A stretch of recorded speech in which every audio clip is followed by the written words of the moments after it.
Okay, this week, going kind of at photography from a different angle.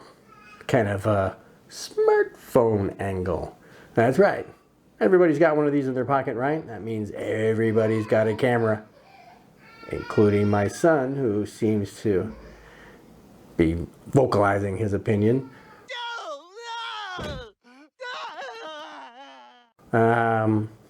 Actually, we do have an iPhone 6 we give him to play with just for shits and giggles, so to speak. But really, what we're here to talk about this week is your cell phone and how you can get the best use out of it to take pictures. So everything from the settings, composition, you know, how to basically get the best bang for your buck. So come on with me. Let's do this together. Here I am, Vietnam. Rain is always coming down. So this is Camera Talk with Dr. Scott. Okay, this week, you know, again, we always talk about photography and you know, tips and tricks and lenses and cameras and all kinds of different things. But you know, this week, just to stretch it a little further, we're going to be looking at, instead of, you know, my Sony A7R2 or my Leica M10 or my other Sony A7 or my Canon M50 that I'm using to record this video, what we're going to be looking at is this. This is a cell phone, right? Smartphone? What? Well, what's that got to do with photography? Well, you know, you've heard that old saying about, you know, the best camera that you could possibly have is the one that you have with you, right? So unless you're lugging around your A7R2 or your Leica M10 or anything else,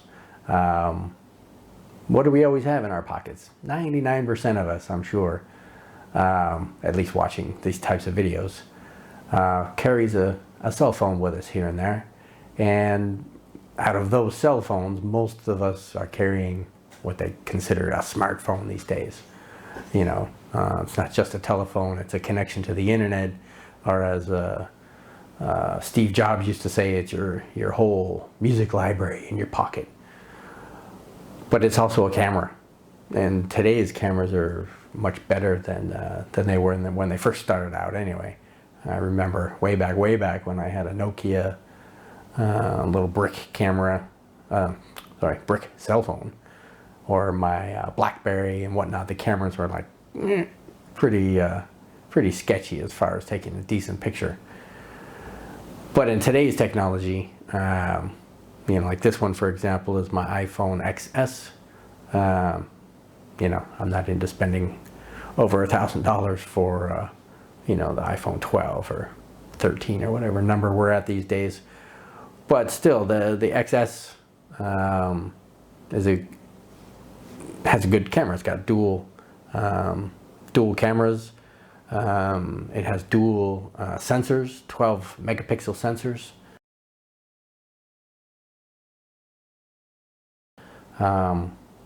You know, that's decent for something this size, a small little thing that you can stick in your pocket.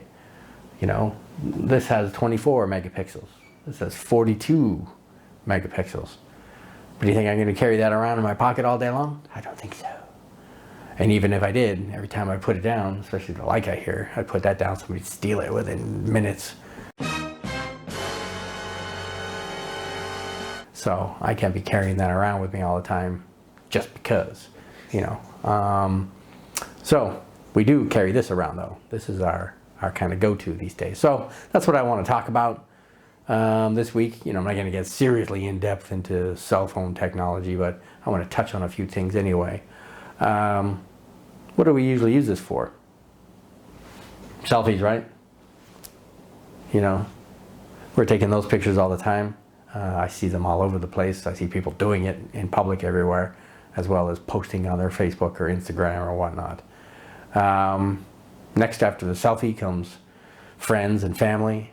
Hey everybody, taking pictures of everybody doing whatever random things. But also, what's a big genre that people use these for? Food. I've seen more food photos on Facebook than cat videos, you know. And there's a lot of cat videos out there. Actually, a funny one's a cat with a cucumber. Ever seen that? You should look that up. Cat cucumber, just put that in YouTube. It's pretty funny stuff how cats can be so terrified of a vegetable.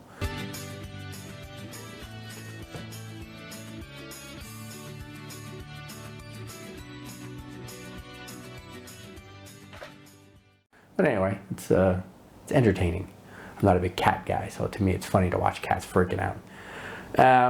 Anyhow, you know, again, what's this all about? Taking pictures with the best equipment that you have with you at the time, and for most of us, again, it's a cell phone. Now we have two different technologies, of course. As mine here with Apple, I have iOS, and then everybody else in the world has Android. And of course, each software, each platform has its own pros and cons when it comes to using cameras. iOS has kind of led the way as far as accessories and apps and other photography stuff that goes with their phone. But Android is quickly catching up. You know, there's a lot of things on the Android platform now that you can load onto your Samsung or HTC or LG or Sony or Microsoft or whatever, you know, whatever cell phone you happen to have with you. There's plenty of them out there, and there's plenty of them with excellent cameras. But remember, they're digital cameras, and the optics are starting to really improve as well in what they're loading into their cameras. But of course, they'll never compare to these. Well, I can't say never. Nowhere in the near future, anyway, are they going to compare to these. But hey, giving them a run for their money, that's for sure. So lens choices. Now, of course, again, with the new highfalutin, super expensive cell phones, smartphones, you have multiple cameras or optics on the back, which can do macro photography, wide angle photography, telephoto photography, and there's a lot of these, of course, which are a mix of optically enhanced photography as well as digital. And digital zooming and things is not quite the same, so the degradation of the photos, you know, is a result of you using that feature. So you're always best really just to use your feet if you want to. If your picture's not good enough, you're not close enough. Who said that? Robert Capa, I think. Way back, and the way back machine. So it's very true. Use your feet to zoom. Don't use your cell phone in that regard. But there's also add-on lenses. You know, clip-on things. You can put them on. You can use that for macro or wide or telephoto photography. A lot of things can go with this for accessories as well. You know, tripod, of course, like a regular tripod, but that's kind of big to be carrying around with you for just this. But there's these little mini tripods, to which, I forget where mine are. I have two of them. They're only this big or so. They're pretty small. Again, you can stick them in your pocket or keep them in a bag, backpack or something like that. Tripods are great because they can hold your phone steady while it's taking pictures, so you don't get any kind of shake or blur happening. They're great also for if you want to be in the picture yourself. You can set it up on a tripod, hit the timer, go back, get in the picture, and voila, you have your photo. So that's great too. There's lighting systems that you know, again, they can plug in or they can remotely set lights so that your scene is lit properly. You want to actually stay away from the flash that's on this thing. It's you know, again, it's something you don't want to be utilizing, just for the fact that it's, you know, it's really is a pain in the butt to use. Hold on, I forget where even mine is because I don't use it for anything. Whatever, don't need to show you anyway. But the flash is You know, usually you put it on by mistake. See? There you go, did that by mistake. So again, that is too bright. It actually ends up ruining your photo. Good, that's turned off. So don't use a flash. Don't be tempted to. You know, you might think, I mean, anything, a simple light bulb, another cell phone, you know, again, turn the cell phone and light up the scene with your face or whatever. It's still better than the crappy flash that's on these things. Don't use it, don't use it, don't use it.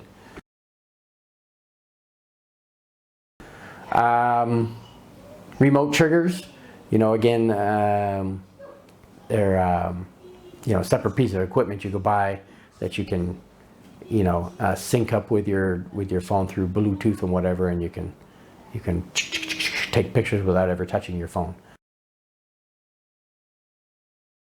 So it's great for a lot of different things. A little spy photography, setting up your camera across the room and taking pictures of things when no one thinks the camera is actually doing anything. Timers, same thing.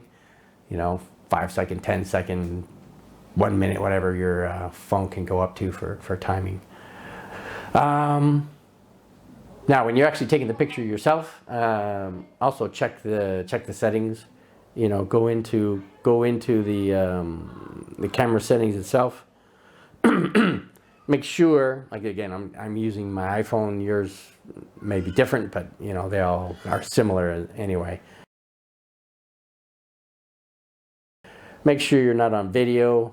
If you're on regular photo to take a photo, that's great. If you want to be on portrait, you're taking pictures of actual portraiture of people, you can kind of blur out the background stuff, again, digitally. You can take panoramic shots as well. Again, a lot of these things are self-explanatory when you're using them. But to get to the settings, of course, up here, there's a little arrow pointing up.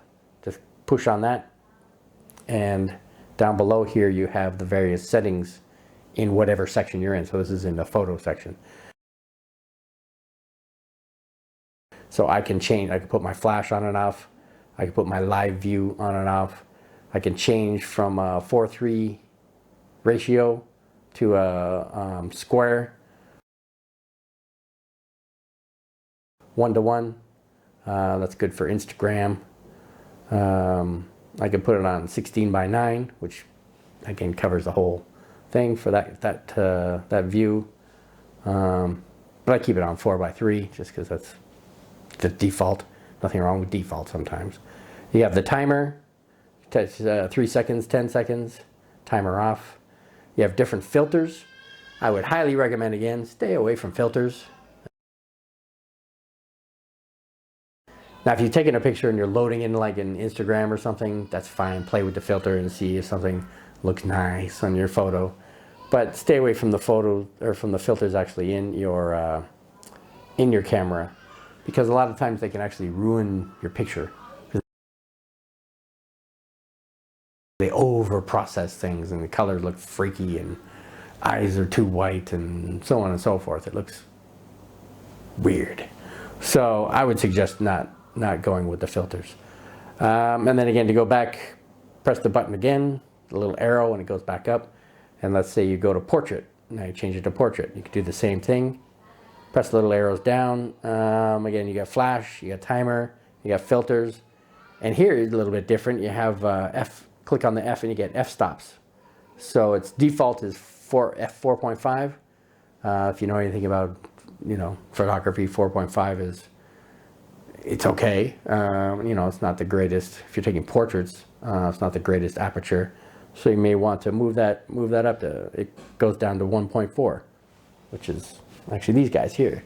It's the 58 1.4, it's a 50 1.4.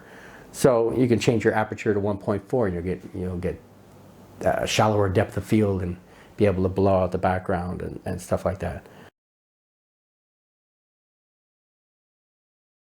You go 2.8, you can go up to 3, 3.2, 3.5, 4, 4.5, but you can also go all the way to f16, which means everything's going to be in focus, everything behind your subject. So As I said, default is 4.5, and that's okay. You can leave it like that. You can mess with the light. You can do stage lighting, spot lighting, things like this. You can set those up across the board. What else? Of course, for portraiture to work properly, you have to have your subject within 2.5 meters of you. Sometimes you're too far away, and the camera will actually, the little screen will say move closer to be able to get the good picture in there. Yeah, click that out here. Panoramic, of course, is exactly what it sounds like. You see the arrow going this way. Basically, what you do is once you push your finger on the trigger, so to speak, or the shutter release, you slowly move across the scene or whatever you're doing a panoramic of. Move slowly. If you move too quickly, the camera will tell you slow down, slow down, slow down, because it's processing, through your little computer, right? It's processing your image, so you have to do it at a fairly slow pace to be able to get, again, the detail that you're looking for in that regard. So, and then of course there's video and slow motion, time lapse. Now in video, I forgot that too, and talk about video. In video, up in the corner, the upper right corner, we have HD and 30. Now HD, you can go HD, you can go to 4K. Those are your two options.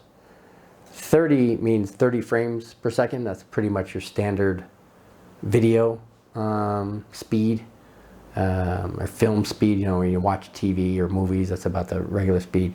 If you go 60 and you film in that, you're actually able to slow down, add some slow-mo to the video.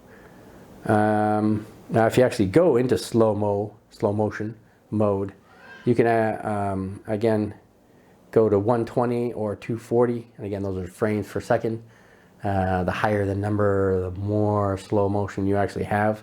And again, you can go HD. Actually, it only goes HD. Learn something new every day. So HD is your only option for slow-mo, but you can change the frames per second to 120 or 240.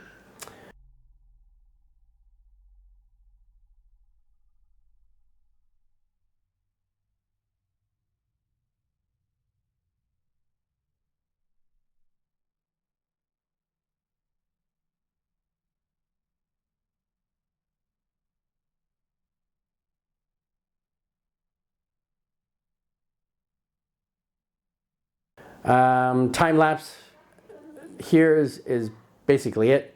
There is no, there's no settings for this one. You just push the button and go, so to speak. It's kind of, I guess, if you want to think, it's the easiest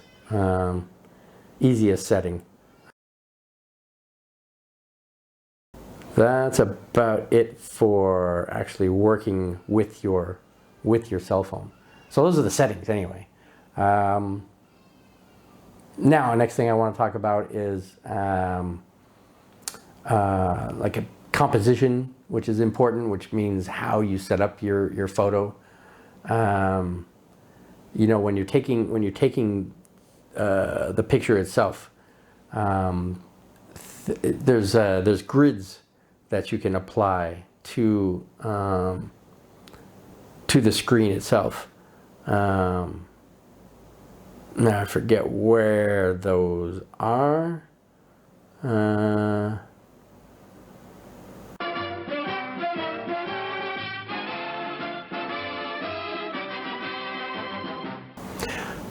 Okay, so for composition, if you go into your settings for your phone, not the camera settings. If you go into the settings for the phone, go to camera.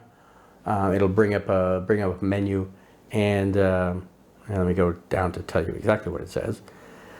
You go into settings for camera itself, and it brings up your typical menu that you can turn things on and off. It talks about video the default of what, when you turn it on, it starts here. You can always change it, of course, but it starts from here. And, it's 1080p HD at 30 frames per second. If you go 4K, you can do 24 frames per second, which is kind of the equivalent of 1080p and 30, but it's just higher resolution.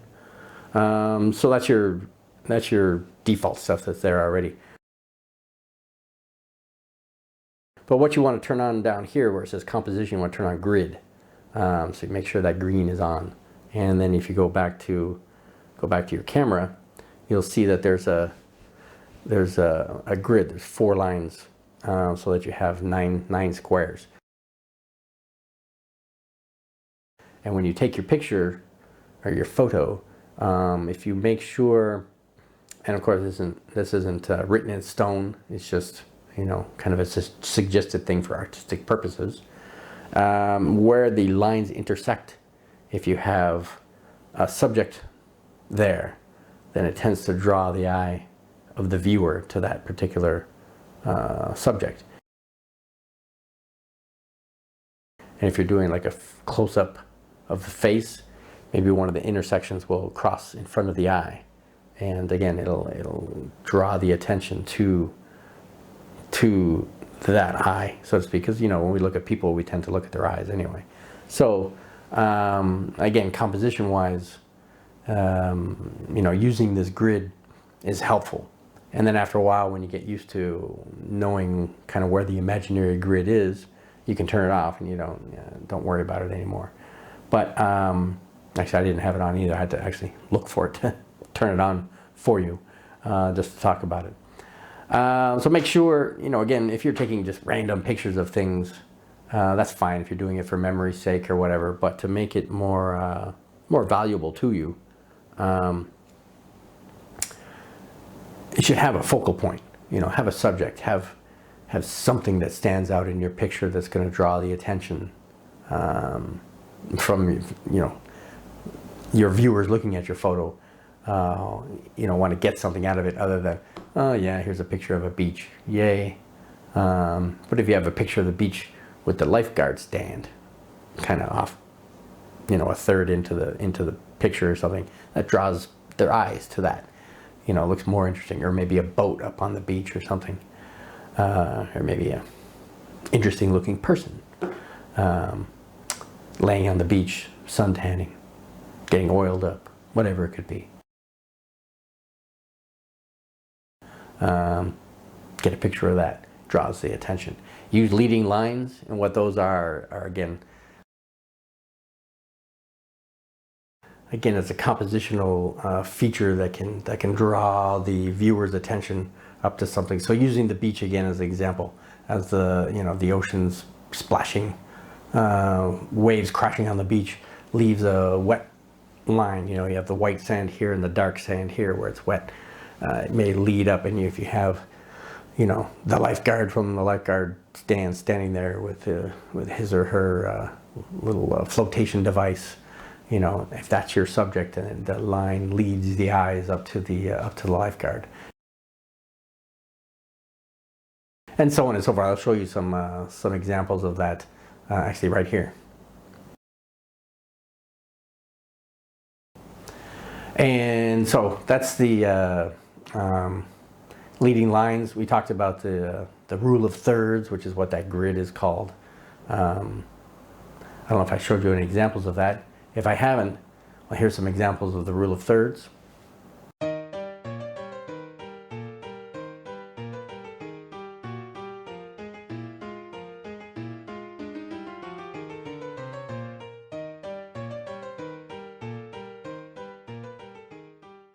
So having your subject in your photo is going to definitely make a world of difference.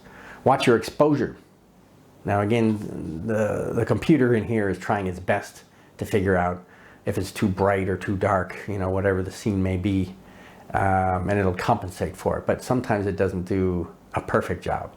So basically what you want to do is, let's say let's say Dylan here was my subject, it is too dark.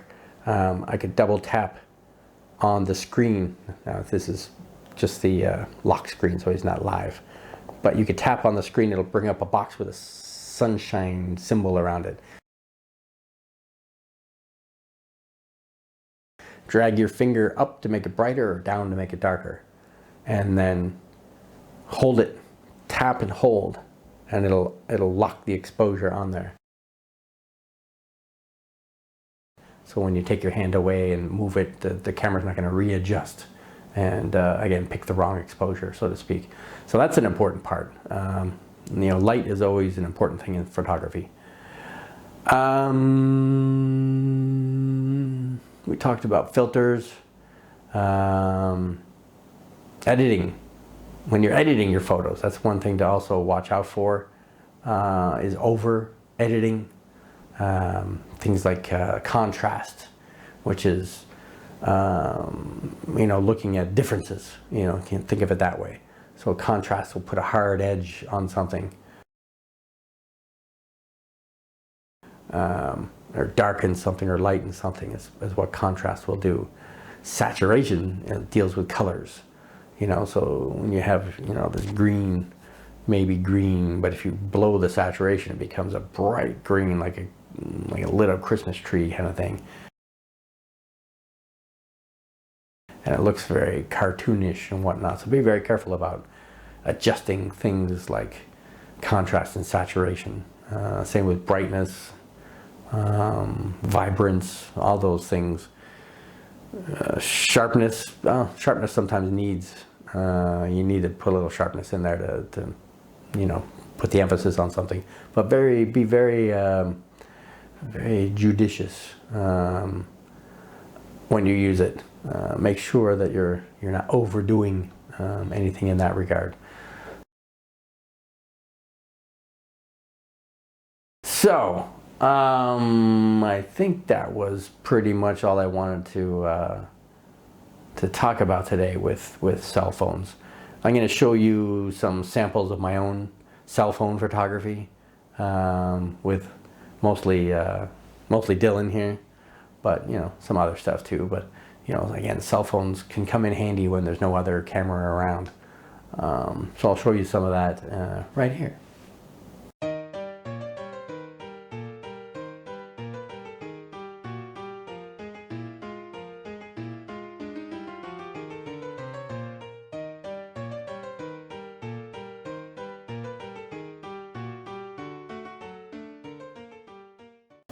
And that was pretty much all I had today. I know there's a lot of different things to talk about, you know, because, you know, when it comes to, you know, a mirrorless camera, which I have here, or if you have a DSLR, whatever, there's a lot of features, a lot of things to get into, different lenses that you can use, so forth and so on. But your smartphone is kind of like a mini version of these things. You know, it can really take some great photos. Oh, one thing actually before I jump out of here is, again, because the camera is a little computer, sometimes when you're taking a photo, especially like action shots or when things are moving, if you move too quickly or whatever, you're guaranteed to have a blurry shot. So one thing is to stabilize. You know, two hands are better than one. Make sure you're getting a nice solid foundation. Even better if you can rest your hand on something to keep from moving. Try to anticipate, like if you know, a bunch of runners are coming towards you and you want the picture as they're coming by, anticipate where they're going to be coming into the picture and wait till they're actually in frame and then click, click, click, click. Try to take some pictures as best you can that way. Or again, follow them, but again, stabilize. Put your two elbows in against your rib cage and click, click, click, click, click, click. Take pictures this way. You know, again, because this camera is very different than these guys, so it needs some tender loving care, so to speak. But anyway, that was the only part I forgot to mention earlier. So, well, I'm sure I forgot a bunch of other things too, but really that's the only part that I can think of that I missed. So anyway, that's all I have for you this week. So this was Camera Talk with Dr. Scott. And as usual, I'd like you to help support my channel, expose me to the world.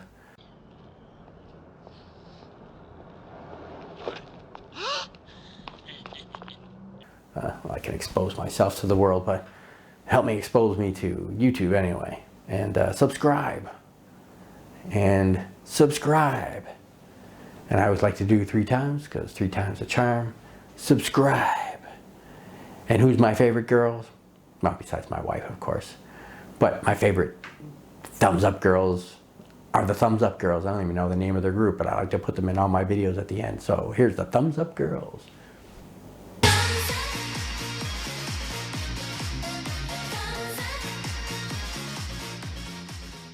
Give me a thumbs up, give me a like if you can, subscribe, like, do all that good stuff, you know, help me out. And lastly, I want to put a little plug in for my my photo editing software that I use. It's called Luminar. Maybe you've heard it, maybe not. You know, of course, everybody's heard of Lightroom and, you know, Photoshop and whatnot. Those are the big boys. But there's plenty others out there. But Luminar plays right alongside these guys, you know. Have all similar features and things, but you know, Lightroom will charge you monthly, blah blah blah blah, throughout the year. It's very expensive. Luminar, $67, and it's yours for life. $67.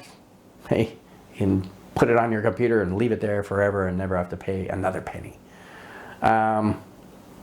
If you click below, I have a link that can save you $10, so it's only $57. How much better is that, right? So again, it's yours for life. They send updates every now and then when they upgrade to you know, a better version. Sometimes they do a huge upgrade, and at that point, of course, they charge more money for it. But it's your choice whether you want to go with the new upgrade or just stick with the old one and not pay anything. But even if you do pay, because you're a paying customer, you get a discount other than a brand new customer would pay. So that's it for all I want to say about that. It's well worth the price anyway. So there's Dylan calling, Daddy, let's go to bed, hurry up. It's what do we got, almost 11 o'clock at night here. So this was Camera Talk, again with Dr. Scott, brought to you by Modesty Photography. So stay safe out there, stay away from that COVID, and we'll see you next week. Hopefully we'll see you next week, yeah? So come on back and we'll do some more photography stuff, all right? Bye-bye. Here I am, Vietnam. Rain is always coming.